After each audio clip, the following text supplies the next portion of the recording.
Welcome to this month's Priority Report. As Michigan's beautiful but short summer speeds by, we're beginning to focus on our strategic planning process here at MCUL and affiliates.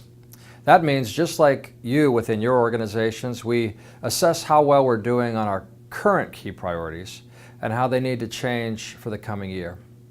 So before I give you that update, I want to thank each of you for your continued support for MCUL and affiliates and the Credit Union National Association.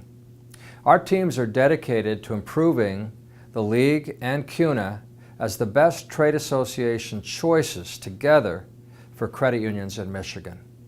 But we can't do anything without your continued support and input, so thank you for that. Now, the League's top 10 priorities this year include the following. Let me go through them quickly. 1, driving a bold national advocacy agenda. 2, improving our support for smaller credit unions. 3, improving our credit union link or CU Link cooperative advertising. 4, reinventing our Michigan Credit Union Foundation. 5, improving our media relations. 6, improving our education and information services and how they integrate with CUNA. 7, creating more resources for younger consumer marketing. 8, improving our networking awards and resources for specific groups like CEOs, volunteers, and marketing professionals as an example. 9, supporting our chapters and committees effectively. And 10, something that we call applying disruptive innovation throughout our entire organization. So with us quickly working our way through the third quarter of this year, and as we turn our attention to new priorities or slightly different ones, I can report progress on all fronts with our top 10 priorities.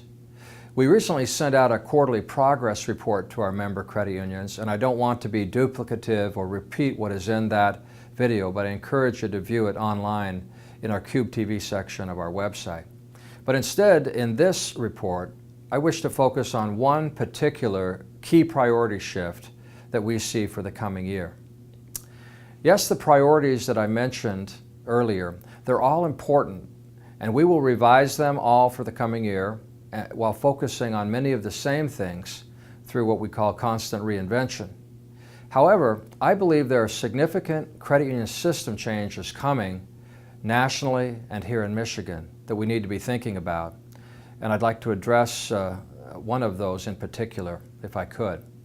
I've reported previously that the CUNA Board and the CUNA System Structure Task Force, which reports to the CUNA Board, have been considering a range of potential recommendations that would hopefully improve the CUNA League system and the way that credit unions belong and participate to make the credit union industry stronger and better.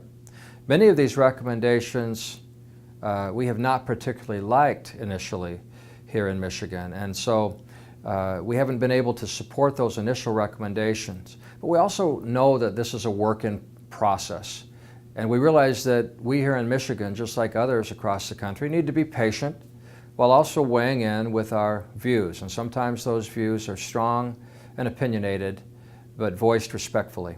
So for instance, the MCUL Board recently passed a unanimous resolution that gave input to the CUNA Board and the CUNA Task Force on a variety of issues that had been recommended and are currently being considered. And in my view, the most important one of those issues is that of dues choice or dues optionality. Now, the MCUL Board feels, as do I, that credit union leagues like MCUL here in Michigan should have the power to consult with our member credit unions to determine whether this dues optionality is provided to credit unions or not. We don't believe that that should be something decided by CUNA or decided nationally. We believe that that issue, the issue of whether or not you can belong to the League or CUNA or both, that's an issue that should be discussed and decided at the state level. So instead of requiring credit unions to join both CUNA and their state league, they would have the choice to belong to one or the other, or preferably, in my view, to continue belonging to both, but without being forced to do so. Now, the MCUL management plans to have in-depth discussion with our board in September at our planning retreat regarding this issue and many others. The MCUL may opt to present this flexibility option to our member credit unions later in the year in advance of our 2016 dues cycle. I won't presume that, This is something that needs to be discussed and decided, but we believe that there is a strong desire on the part of our Michigan credit unions to have that choice. But we're waiting to see how the CUNA process plays out, as well as to have our discussions at our September planning retreat. Now, in tandem with this issue being discussed in Michigan and across the country, the National Association of Federal Credit Unions, or NAFCU, has modified its membership guidelines and is now actively soliciting membership from state-chartered credit unions as well as federal credit unions here in Michigan and across the country. Now, while some would say, well, competition is good, and that's certainly true in most respects, I don't necessarily think that a lot of competition is good in the case of national trade associations, where we need to be so united on issues in how we create that agenda and how we execute. I think the more unity we have, the better. And while I respect any credit union's right to belong to both CUNA and NAFCU, we have some credit unions in Michigan who have done that for a very long time, I think it weakens our system in Michigan and across the country if credit unions splinter off and belong to one association or the other, more than it strengthens us. And so I think it's important for us to think about being united behind one strong national association. And I believe the best model is the CUNA League system. So the Michigan Credit Union League's message, and my message as CEO of MCUL and affiliates, will continue to be that we need full participation by our Michigan's 260 credit unions as affiliates of both the Michigan Credit Union League and the Credit Union National Association. For those credit unions who see value in some of the services, the education events, and so on provided by NAFCU, that's certainly a choice for those credit unions to opt for that.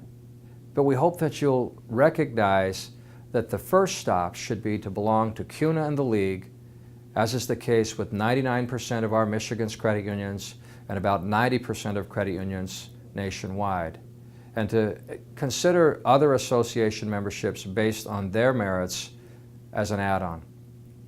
So as you plan for your budgets for next year and beyond, I hope that we can count on your continued support for both the Michigan Credit Union League and CUNA. And here's a short list of reasons why I feel so strongly about the need for continued dual affiliation with CUNA and the Michigan Credit Union League. First, as we approach the continued and incredibly difficult task of getting proactive change done in Washington, D.C., we can only win in that effort if we have a national association that is in complete alignment with the state associations like MCUL across the country. The CUNA League structure is the only one that does that across all 50 states. This is evidenced again and again on all of our issues.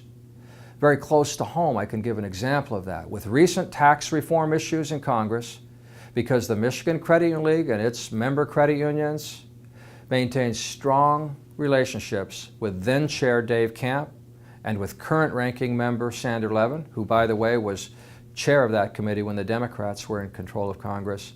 Because of those relationships and the successful lobbying efforts, the industry prevailed in maintaining the credit union tax-exempt status in the face of broad-based tax reform by the House Ways and Means Committee. Now today, the current chairman of the House Ways and Means Committee is Wisconsin's Paul Ryan. And so Chairman Ryan is now the key lawmaker for that committee, and it's the Wisconsin Credit Union League's turn to cultivate that relationship. Hopefully they've already done it over a number of years. And CUNA and NAFCU cannot do that as effectively as the state association because all politics is local. And for committee leadership and committee members, whether it be the Ways and Means Committee or the Financial Services or Senate Banking Committee, it's the leadership and the members of those committees with whom we need to have those relationships. So this dynamic is the same. In the case of the Senate, Alabama Senator Shelby chairs the Senate Banking Committee, and Texas Congressman Jeb Hensarling chairs the House Financial Services Committee.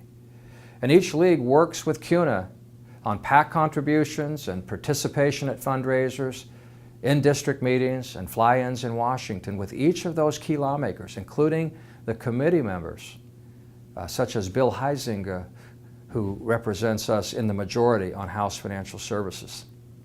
The coordination between CUNA and leagues on policy formulation, on campaign finance strategies, relationship building, and issue lobbying is simply the best model that we have in the credit union industry. To attempt to replicate or duplicate it with a NAFCU league model or a NAFCU only model simply will not work, in my opinion. So today, my ask is simple. As the CUNA system structure issues play out, especially with regard to dues choice or dues optionality, I strongly encourage our credit union leaders within our credit union community here in Michigan to recognize the value of dual membership with CUNA and the Michigan Credit Union League. We all know that our results have been subpar in Washington, D.C., but that is not due entirely to a weak or ineffective CUNA league structure. Certainly improvements are needed. It's due to many variables, including the need to have a stronger agenda and better execution by CUNA and leagues on that agenda. But it's also a result of the money-driven, politically cautious, oftentimes very ineffective approach taken by Congress itself. Getting an active Congress has always been a tough undertaking, obviously, especially when it pits banks against credit unions, like on our MBL cap issue, or modernizing the Federal Credit Union Act, or when it pits financial institutions against merchants on issues like debit card interchange, or when it pits financial institutions against regulators or consumer groups on issues like regulatory relief and holding back the CFPB. Rest assured that as the Michigan Credit Union League approaches its top priorities, we are intent on remaining a strong, effective state association that succeeds first and foremost in our advocacy efforts in Lansing and in Washington, D.C., in close cooperation with CUNA.